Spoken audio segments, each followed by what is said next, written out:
Oi, pessoal, bom dia. Eu tô fazendo esse vídeo, vamos ver se alguém adivinha o que tem de diferente nele. Eu recebi uma mensagem agora há pouco pelo Instagram e a pessoa falava assim: Nossa, sua dicção é perfeita. Me fala quais foram as técnicas que você usou, o que você fez de diferente para falar desse jeito. Então eu resolvi fazer esse vídeo para mostrar para vocês que essa é a minha voz sem implante. Eu vou colocar um agora para vocês verem se a minha voz muda ou não muda. Essa é a minha voz com um implante, o implante direito, que é o que eu tenho o melhor resultado. E essa vai ser a minha voz com os dois implantes. Pronto, ligou. Então, essa agora é a minha voz quando eu tô ouvindo completamente com os dois implantes. Eu só vou saber se ela muda ou não muda quando eu assistir esse vídeo depois, mas o negócio é o seguinte, eu nunca fiz nada específico. Se você é novato aqui no Crônicas da Surdez, no Clube dos Surdos que Ouvem, olha só. A minha surdez foi progressiva, eu fui perdendo toda a minha audição, comecei a perder quando eu era criança e terminei de perder quando eu tinha 30 anos, 31, quando finalmente eu fiz o primeiro implante. Usei aparelhos auditivos durante muito tempo e como a minha surdez foi progressiva e eu só recebi um diagnóstico correto aos 16 anos, eu não tive nem a oportunidade de fazer nada, porque não usei aparelho auditivo até os 16, nem sabia que era surda, enfim, uma confusão. Só que a minha surdez é pós-lingual, ou seja, eu nasci ouvindo, eu aprendi a falar, eu tenho uma vasta memória auditiva, em todas as fases da minha vida eu ouvia ainda alguma coisa de alguma forma, então tenho muita memória auditiva. O que aconteceu? A minha voz, quando eu voltei a ouvir, eu fui também retomando, além da capacidade de ouvir, a capacidade de modular, controlar a minha própria voz. E é muito engraçado porque quando eu me escuto, eu sempre penso, ai, essa voz tinha que melhorar.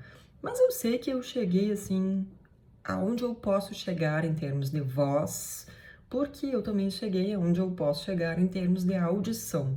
Eu já tenho 10 anos desse ouvido biônico aqui, e 17, 18, 19, 20, 21, 22, 23.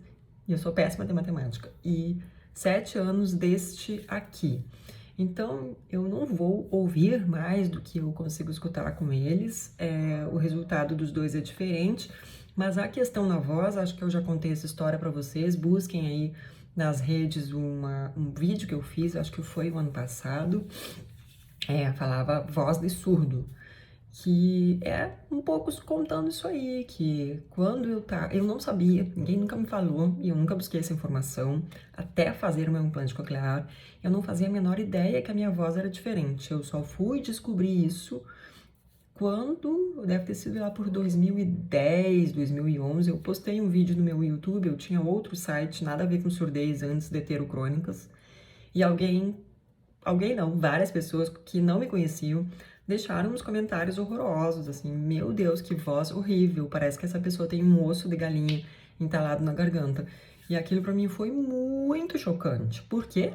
Porque eu não sabia que a minha voz era diferente, ninguém nunca me falou, e eu também vivia cada vez mais isolada, e as pessoas com as quais eu convivia, as poucas pessoas, família, alguns amigos, nunca chegaram pra mim e falaram, olha, tua voz tá muito estranha, tá muito esquisita, quanto mais você fica surda, mais a sua voz muda pra pior. Eu não sabia.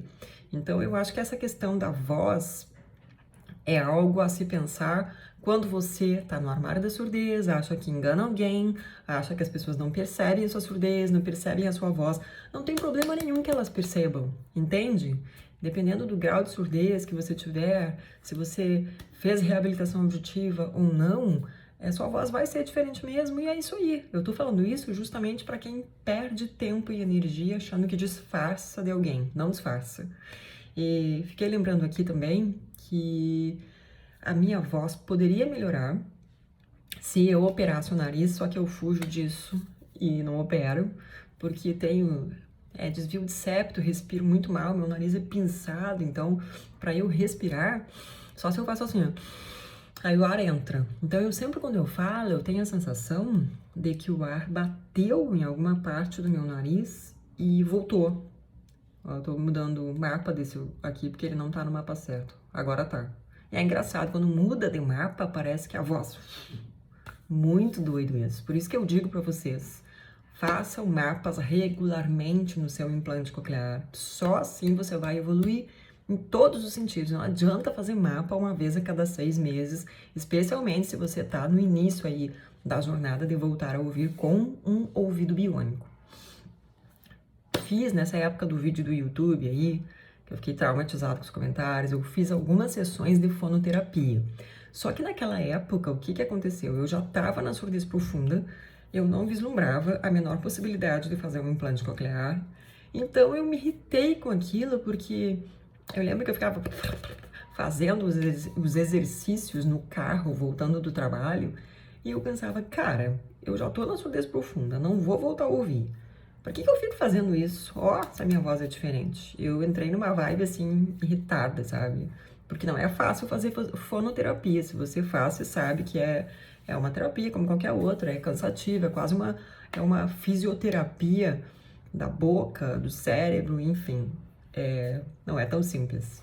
Então, eu acabei desistindo e logo depois veio essa reviravolta do implante coclear na minha vida e as pessoas geralmente me perguntam isso. O que você fez depois do implante para sua voz ficar desse jeito? Não fiz nada, porque meu resultado com o implante foi muito bom. A cada mapeamento eu ia ouvindo mais ainda, ia conseguindo controlar mais ainda a minha voz. Essa parte ainda nasalada da minha voz, eu percebo claramente que é essa coisa do nariz, o ar não entra muito no meu nariz. Eu falo, o ar bate, volta, é esquisito. Eu consigo sentir fisicamente como a minha voz seria melhor se eu resolvesse essa minha questão funcional do nariz aí. Quem sabe um dia eu tome coragem, não tive ainda. Eu acho que é isso, eu acho que deu para entender. Eu vou assistir o vídeo depois para ver qual que é a diferença das minhas 3 vozes, a voz sem implante, a voz com implante, a voz com os 2 implantes. E isso, se você tá na fonoterapia, compartilha com a gente aí quais são as suas impressões, como é que é para você, como é que não é. E se você tá no armário da surdez, não perde seu tempo, sua energia, porque a nossa voz, além da nossa surdez, ela mostra claramente que a gente tem uma perda auditiva.